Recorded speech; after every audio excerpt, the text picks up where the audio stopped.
Нийгмийн ажилтан нийгмийн анхаарал халамж шаардлагатай иргэдэд хуулийн хүрээнд хамгааллын үйлчилгээ үзүүлэх, нийгмийн тогтвортой байдлыг хангах асуудлаар бодлого хөтөлбөр боловсруулан хэрэгжүүлэхэд анхаарч ажилладаг байна. Одоогийн байдлаар манай улсад 6000 орчим нийгмийн ажилтан байна. Эдгээр мэргэжилтнүүдийн хувьд шаардлагатай боловсон хүчнийг бэлтгэх, ажиллах орчин нөхцөлийг сайжруулах, нийгмийн хамгааллыг бэхжүүлэхэд анхаарах хэрэгтэйг хэлж байгаа юм а. Эрх зүйн орчин байгаа хэдий ч хэрэгжих талтай бас асуудалтай. Нийгмийн ажилтнууд яг өөрсдийнх нь хамгаалал болоод нийгмийн асуудал бас тийм ч сайн хөгжиж чадахгүй байгаа. Яг нийгмийн ажилтан мэргэжлийн хувьд яг ямар нийгмийн хамгаалалтай байхын, ямар баталгаатай байхын, мэргэжлийн хувьд яаж өсөж хөгжих тэр карьерийн талаар ч юм уу нийгмийн ажилтны яг ингээд нэгдсэн холбоо ч юм уу эсвэл нийгмийн ажилтны ёс зүйн дүрм гэдэг яг бүхэлд нь 7-8 салбарт ажиллаж байгаа нийгмийн ажилтнуудыг зохицуулах, эрх зүйн зохицуулалт хангалтгүй байгаа.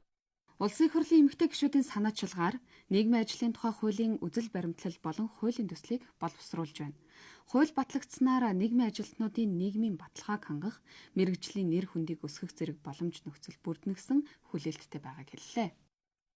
Хууль гарснараа нийгмийн ажлын нэр хүндийг өсгөх, мэргэжлийн үйлчилгээг дэмжих, хувь хүн гэр бүл нийгэм хамт олонд мэргэжлийн үйлчилгээг үзүүлж хамтран ажиллахад тэгээд нөгөө талаасаа нийгмийн ажилтнуудын нийгмийн баталгааг бий болгож энэ мэргэжлийг нийгэм цаашдаа дэмжихэд чухал үүрэг гүйцэтгэх нэ гэж харж байгаа. Хэрвээ бид нар сайн нийгмийн ажлын хуультай болчих юм бол нийгмийн халамжийн үйлчилгээ, нийгмийн хамгааллын үйлчилгээ илүү мэргэжлийн болно, бас бүртэмжтэй болно. Мөн эрүүл мэндийн салбарт нийгмийн ажлын үйлчилгээ бас нэлээд зэгцэрнэ. Яг бол эрүүл мэндийн асуудал ч өөрөө хүнд хэцүү өвчин, осол гэмтэл өөрөө зөвхөн биеийн асуудал байдаг байхгүй юу? Давхар тэр хүний ар гэрийн асуудал байна. Давхар тэр хүн өвчнөөс үүдэлтэй сэтгэл нь өвдөн, эргээд амьдралдаа ороход, эргээд ажилдаа ороход, эргээд бие даахад маш их хүндрэл тулгамддаг. Тэр болгон дээр бол нийгмийн ажилтнууд л явж очдог гэсэн. Тэгэхээр энэ тогтолцоог бий болгохын тулд бид нар энэ хуулийн төслөөр ажиллаж байгаа гэсэн. Нийгмийн ажилтан нь хүүхэд хамгааллын чиглэлээр ялангуяа эрсдэлт нөхцөл байдалд байгаа хүүхдийг судлан тогтоох, хүчирхийлэл болон дарамтад өртсөн хүүхдийг хамгаалах, аюулгүй байдлыг хангах чиглэлээр шуурхай арга хэмжээ авдаг байна.